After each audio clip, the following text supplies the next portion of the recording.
Ce matin, la rédaction reçoit le maire d'Albertville, Frédéric Burnier-Framboré, avec Audrey Bourdier. Bonjour monsieur le maire. Bonjour. Alors vous êtes le premier invité de cette nouvelle saison de notre rendez-vous. Bonjour monsieur le maire, pendant une demi-heure, nous faisons le point sur les dossiers du moment avec le premier édile d'une commune. Cette fois c'est donc Albertville. Vous êtes élu depuis 2017. Qu'est-ce qui vous occupe en ce moment, fin septembre? C'est quoi pour un maire? Ça y est, la rentrée est passée ou on est encore dedans? Alors non, la rentrée vient de se dérouler effectivement, donc on est encore en train dans les derniers ajustements avec les enseignants et les directeurs des établissements scolaires. Nous avons 9 groupes scolaires sur Albertville et nous avons également la plus grosse école du département de la Savoie avec 400 élèves sur l'école du Val-des-Roses. Et on va y revenir parce qu'il y a un projet pour cette école. Comment s'est passé l'été à Albertville?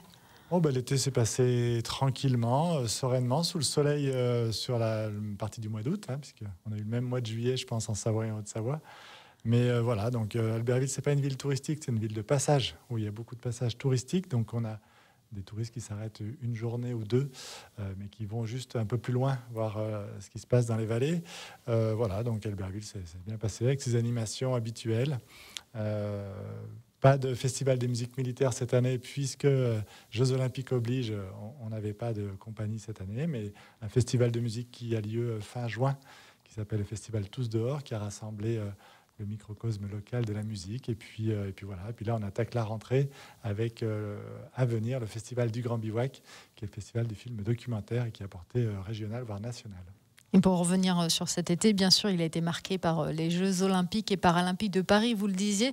Forcément, ce sont deux événements qui ont une résonance bien particulière à Albertville. Alors, à Albertville, les Jeux Olympiques, ça fait partie de l'ADN de la ville. On a l'habitude de dire qu'il y a deux types d'héritage des Jeux de 1992. Il y a l'héritage patrimonial, physique, tel que tous les bâtiments qui ont été construits, que ce soit le Dôme Théâtre, qui est une salle de 700 places au cœur d'Albertville, que ce soit l'hôpital, que ce soit la station d'épuration, la gare TGV, le lycée du Grand Arc également. Donc tous ces éléments-là qui ont structuré la ville. Et puis on a un héritage immatériel qui sont les bénévoles 92 notamment, c'est-à-dire un réseau de bénévoles qui sont encore une centaine aujourd'hui, toujours actifs, toujours présents lors des grandes manifestations qu'on peut organiser, et on en organise souvent des grandes manifestations à visée nationale voire internationale, telles que le Tour de France d'ailleurs. Voilà, donc on a toujours ce patrimoine-là qui est présent et on vit toujours sur 1992. Et puis aujourd'hui, on a l'objectif de 2030, évidemment. Oui, j'allais y venir justement avec les Jeux annoncés pour les Alpes françaises 2030. Est-ce qu'on sait déjà le rôle que pourrait avoir Albertville dans cet événement? Alors aujourd'hui, les choses ne sont encore pas définies de façon écrite, de façon certaine, mais Albertville, tout comme Chamonix et tout comme Grenoble, auront une part à jouer, me semble-t-il, dans la cérémonie d'ouverture. On a vu à Paris que ça pouvait se faire sous forme de plusieurs tableaux, et il n'y a pas de raison qu'on ne puisse pas honorer ces 3 villes olympiques qui ont eu un grand rôle dans les Jeux Olympiques, et notamment Chamonix, qui était la première ville olympique, Grenoble, dont je suis originaire, qui était une ville en 68 aussi olympique, et puis Albertville. Donc on gage d'avoir quelque chose au niveau de la cérémonie d'ouverture, en tous les cas au moins apparaître là. Et puis pour Albertville, on est une ville suffisamment centrale pour les Alpes du Nord. Et donc, on peut espérer, on peut envisager, on peut rêver, c'est le but des Jeux Olympiques, d'être une ville de remise des médailles, par exemple, ou d'être aussi, pourquoi pas, un centre de presse des Alpes du Nord pour tout ce qui se passerait à Albertville. L'histoire olympique continue donc pour Albertville. Et Albertville qui continue de mettre également à l'honneur le sport dans son ensemble. Il y a le Centre national d'entraînement de ski de haut niveau où viennent régulièrement des membres des différentes équipes de France. Et puis juste à côté, il y a un nouveau site, le campus des métiers de la montagne. Quelles sont les formations qui sont proposées ? Alors, le campus des métiers de la montagne, au départ, c'est un bâtiment, c'est un hôtel où l'on accueille différents centres de formation et organismes de formation aux métiers de la montagne. Alors, qu'est-ce que sont les métiers de la montagne ? Ce sont tous les métiers, en fait, parce que dans la montagne, il y a le tourisme qui génère énormément de métiers différents, tels que la restauration, l'accueil, l'hôtellerie. Mais on a aussi de l'industrie dans nos montagnes, puisqu'on est fortement dépendant de l'hydroélectricité, donc on a toutes les industries, et notamment à Ugine, des entreprises de fleuron national, et puis EDF évidemment. Et puis voilà, donc cet organisme, cet hôtel des métiers de la montagne, il va recevoir, il reçoit déjà depuis septembre, parce qu'il vient d'ouvrir. Alors on a beaucoup parlé les premières au futur, promos ont fait leur entrée. On peut commencer à en parler au passé. Il vient d'ouvrir et il va recevoir pas loin de 700 élèves qui vont venir sur Albertville se former à tous les métiers en fait que l'on peut avoir dans le milieu de la montagne.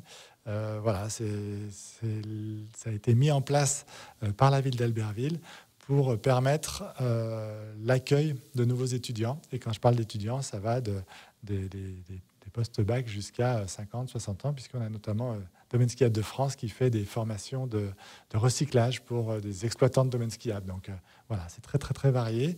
Ça s'étage sur toutes les générations. Et l'intérêt, c'est de faire venir du monde à Albertville pour avoir, entre guillemets, une ville étudiante, à minima une ville apprenante. Et sans aller jusqu'à Lyon ou Grenoble pour les jeunes du coin qui voudraient poursuivre leurs études. Exactement, sans être vraiment au carrefour des vallées et des montagnes, donc sans être trop perdu dans une grande ville, en tous les cas pour nos chers Albertvillois ou nos chers Tarins. Et puis sans être non plus au bout d'une vallée en cul-de-sac où l'on n'aurait pas de vision. Donc Albertville, notamment on a l'UCPA dans cette école-là qui s'est installée. Et l'UCPA nous faisant valoir qu'Albertville est vraiment stratégiquement placé au cœur des vallées. Alors non seulement de la Tarentaise, du Beaufortin, du Val d'Arly et de la Maurienne, mais également la vallée du Val d'Arly qui s'ouvre sur la belle Haute-Savoie. Justement, Albertville souffre un peu d'une image, on va dire, pas très reluisante, où il y a énormément de clichés. Il y a énormément de clichés sur Albertville. Vous sentez que ça change, justement, ce dynamisme, cette position centrale? Oui, depuis une dizaine d'années, on sent vraiment le changement, notamment parce que moi, quand je suis arrivé, du coup, il y a 10 ans, les élus de Tarentaise, notamment, parce qu'on est quand même... Le bassin de vie de la Tarentaise disait qu'Albertville regardait sans arrêt et jalousait Chambéry. Et depuis une dizaine d'années, on regarde nos amis de la montagne et effectivement, on s'est retourné vers la montagne et on voit tout ce qu'on a gagné sur cette économie qu'on appelle souvent une économie de ruissellement, puisque la richesse se fait au niveau touristique en haut des montagnes et ruisselle jusqu'à Albertville. Donc aujourd'hui, on est plutôt dans cette dynamique-là et effectivement, il y a eu de beaux changements et on a une vraie attractivité aujourd'hui. Et justement, monsieur le maire, vous entretenez cette attractivité avec, par exemple, le centre-ville qui est confronté, comme beaucoup d'autres centres-villes, à une désertification des commerces. Mais vous arrivez à freiner un peu cette tendance? Oui, alors on met en place des dispositifs pour le freiner. Au prochain conseil municipal, dans 15 jours, on va voter une taxe majorée sur les locaux vides, notamment les locaux commerciaux vides. Donc on travaille sur ces outils, mais on a également une réelle attractivité aujourd'hui avec les grandes chaînes qui, comme dans toutes les centres-villes, ont déserté le centre-ville et sont partis et ont laissé du coup de la vacance. Mais aujourd'hui, on voit qu'on a un vrai système économique local avec des entrepreneurs locaux qui viennent investir les lieux, qui viennent proposer de nouveaux services et s'adapter à la nouvelle offre. Voilà, donc on a moins de textiles aujourd'hui, mais plus de choses un petit peu en décalage. On a un bar à chiens qui vient d'ouvrir, notamment à Albertville. On a plusieurs friperies qui ouvrent, mais sur des concepts pas forcément la friperie à bas coût, mais de la friperie de qualité. On a des magasins d'huiles essentielles qui ouvrent. Enfin voilà, des nouveaux types de commerces, en tous les cas, qui ont besoin et qui ne peuvent pas vendre sur Internet, enfin, qui peuvent moins vendre sur Internet, et où le conseil du commerçant est important, et important notamment pour la clientèle qui les fréquente. Frédéric Burnier-Framboret, le maire d'Albertville. On va continuer à parler de cette attractivité du centre-ville d'Albertville après une petite pause. Pour ce premier épisode de Bonjour Monsieur le maire, premier épisode de la saison, la rédaction reçoit le maire d'Albertville, Frédéric Burnier-Framboret, avec Audrey. Et juste avant la pause, on parlait de ce dynamisme pour le centre-ville d'Albertville. Dynamisme également dans le quartier du Val-des-Roses qui est en pleine transformation. C'est l'un des dossiers qui vous mobilise depuis plusieurs années. Comment ça se traduit ? Alors, le quartier du Val-des-Roses, c'est un quartier dit politique de la ville, un quartier prioritaire où a été décelé en 2014 un taux de pauvreté supérieur à la moyenne. Et donc, il a été classé par l'État, et avec la demande de la ville évidemment, en politique de la ville. Ce n'est pas le seul quartier d'Albertville. Aujourd'hui, il y en a 3 quartiers populaires prioritaires qui sont le Val-des-Roses, la Contamine et le Champ de Mars. Mais en tous les cas, le Val-des-Roses, il est en passe, nous sommes en passe d'avoir réussi le pari de la transformation et de la mutation de ce quartier. À l'origine, c'est un quartier donc, où il y a une majorité de population pauvre et où tous les services à la population avaient disparu. Et l'idée dans ce type d'opération, c'est soit on démolit des immeubles et on enlève de la population, ce qui a pour effet de diminuer mathématiquement la population, ou soit, c'est le pari qu'on a fait, plutôt que de diminuer la population, c'est de ramener des services dans ce quartier-là. Et c'est pour ça que, plutôt que de démolir, on a préféré construire et attirer des services. En sorte qu'on a créé une épicerie sociale et solidaire qui est portée par un organisme solidaire sur Albertville. On a installé la Maison de la Justice et du Droit. On a installé des espaces France Service en partenariat avec l'État, donc dans la Poste. On a installé le campus des métiers de la montagne, dont on parlait tout à l'heure, justement, donc qui amène vraiment un nouveau flux de population sur le quartier. Et puis, on a eu le projet ambitieux de refaire l'école du Val-des-Roses, cette école de 400 élèves qui n'avait pas subi de modifications substantielles, en tous les cas pour la partie école élémentaire, depuis les années 70-80, enfin depuis sa construction, pour tout dire. Alors l'école maternelle avait été refaite, mais pas l'autre. Et aujourd'hui, là, on est en passe de finir le chantier, puisqu'il sera livré dans quelques semaines maintenant, puisque cette nouvelle école entièrement réhabilitée pour nos petits Albertvillois. Avec plusieurs millions d'euros de budget pour cette rénovation. Exactement, avec 8 millions d'euros de budget. Donc, c'est le plus gros investissement du mandat. Pour une ville comme Albertville, c'est énorme. Voilà, mais avec une rénovation qui avait aussi l'ambition d'être une rénovation thermique et écologique, puisqu'elle a pour ambition, à l'issue de sa réalisation et au bout de 2-3 années de fonctionnement, de consommer 40% d'énergie en moins que ce qu'elle consommait auparavant.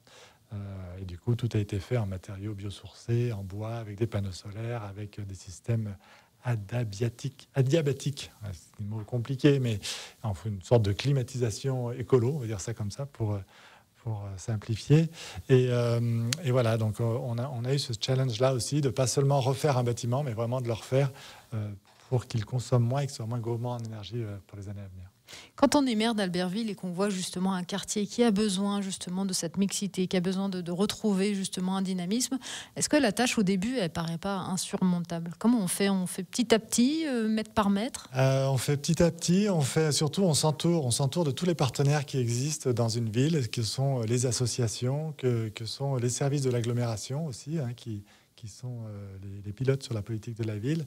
On s'entoure de toutes les bonnes volontés, des citoyens également, qu'on essaye d'associer le plus possible à nos décisions, à nos réflexions surtout. Voilà, et puis on y va petit à petit, et puis on construit, on répond à des appels à projets nationaux ou régionaux ou départementaux. En disant ça, je pense notamment à un projet d'appartements inclusifs dans les tours d'habitation du Champ de Mars, du Val-des-Roses, pardon, où on va pouvoir mettre à disposition, louer des appartements pour des seniors. Et le département finance un appartement, un tiers dans tout ça, avec un animateur qui vont pouvoir s'occuper des seniors en milieu, dans le lieu d'habitation, pardon, et qui vont pouvoir ainsi faire vivre le quartier avec des seniors. On a la même chose avec une structure qui s'occupe des maladies psychiques. On a la même chose avec d'autres associations qui ont été intégrées dans le bâtiment d'habitation et qui forment aujourd'hui un ensemble harmonieux et surtout un ensemble diversifié avec des publics différents. Et voilà, c'est comme ça qu'on arrive à transformer un quartier. Voilà. La démocratie participative qui vous tient à cœur aussi, monsieur le maire d'Albertville. Alors oui, c'est des grands mots qui sont à la mode aujourd'hui. Tout le monde et chacun se l'approprie, se le met à sa sauce. Mais en tous les cas, nous, depuis 2017, on a mis en place des mairies mobiles qui sont des rendez-vous avec les habitants de façon très simple. C'est juste une tonnelle pour s'abriter des coups de pluie de temps en temps, si d'aventure il y en a. Mais voilà, où on s'installe, le maire avec quelques conseillers adjoints, à une table avec des chaises, et tous les habitants qui passent dans la rue peuvent venir s'arrêter, faire leur doléance. On fait ça 18 fois par an, c'est-à-dire 9 quartiers 2 fois par an, dans 9 quartiers différents 9 fois par an. Et on reçoit depuis 2017 régulièrement les habitants. Au début, cette intention, elle était de démocratie participative, elle était pour parler des grands sujets, des grands projets, qu'est-ce que vous voulez dans votre ville, comment vous voyez les choses. Et on s'est rendu compte rapidement que les sujets qui étaient abordés par les habitants étaient justement le lampadaire d'en face, le trottoir trop haut, la chaussée mal nettoyée, ou la vitesse effectivement excessive des concitoyens, des Albertvillois. Voilà, donc on a répondu, et du coup, c'était un outil efficace, puisqu'on a su répondre très ponctuellement et très factuellement à ce genre de problématiques. Et aujourd'hui, avec le temps, alors selon les quartiers, on a des impressions différentes, mais on arrive maintenant à aborder des sujets un peu plus... à lever un peu le regard sur l'horizon et à envisager des choses un peu plus structurantes pour la ville, telles que, je sais pas, mise à disposition de services un peu plus larges pour le quartier. C'est d'ici qu'est sorti notamment l'épicerie solidaire, qui était vraiment une demande des habitants du quartier. Voilà, donc on arrive à construire des choses un peu plus larges et à répondre en tous les cas aux habitants. Et c'est devenu pour certains un rendez-vous tous les 6 mois. On se retrouve là et on papote comme au Café du Commerce, mais en tous les cas, en essayant de savoir ce qui se passe dans le quartier et d'entendre et puis de pouvoir répondre. Voilà. Albertville, c'est également de la culture, notamment le Grand Bivouac qui se prépare. Le Festival du cinéma documentaire et du livre reviendra du 14 au 20 octobre. Tous les ans, il y a des milliers de personnes qui viennent assister aux projections, aux dédicaces, conférences, rencontres. Pour vous, Frédéric Burnier-Framboret, c'est quoi le Grand Bivouac ? Pour moi, c'est quelque chose qui est sorti il y a 23 ans aujourd'hui, puisque c'est Albert Gibello, le maire de l'époque, et Guy Chomreuil qui l'ont mis en place il y a 23 ans. Et c'est un grand rendez-vous, immanquable pour Albertville. Ça fait partie du plus gros festival de l'automne que l'on a. Ça draine plus de 30 000 visiteurs sur la ville sur une petite semaine. Effectivement, comme vous l'avez dit, c'est des heures et des heures de cinéma documentaire et de conférences, et notamment aussi aujourd'hui bien tourné sur le livre, avec des auteurs célèbres qui viennent dédicacer leurs livres et présenter leurs ouvrages. Et puis, pour Albertville, ça fait partie des 4 temps forts d'Albertville, puisque il y a 10 ans, quand on a voulu donner un peu une ligne et montrer, donner une ligne visible et compréhensible pour les Albertvillois de ce qu'étaient les festivals, on a un festival par saison. Donc au printemps, on a le festival des jardins alpestres, donc je vous invite à venir visiter ces jardins éphémères qui sont faits généralement au courant mai et qui sont démontés à l'automne, à l'occasion du Grand Bivouac justement. Donc là, on a des paysagistes différents qui viennent concourir pour faire des jardins éphémères sur 6 mois.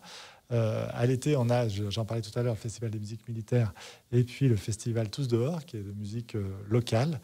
Voilà, l'automne, c'est le Grand Bivouac, et puis l'hiver, on a notre Festival Neige et Glace et puis le parc d'hiver qui viennent animer pendant tout le mois de décembre et début janvier la ville d'Albertville. Voilà, donc, voilà nos 4 festivals. Frédéric Burnier-Framboret, le maire d'Albertville, merci beaucoup d'avoir été notre invité ce matin. On vous souhaite une bonne route parce qu'en plus les gorges de l'Herly sont fermées. C'est ça, ouais, les liens ne sont pas faciles. Ouais. Merci à vous, bonne journée. Merci à vous.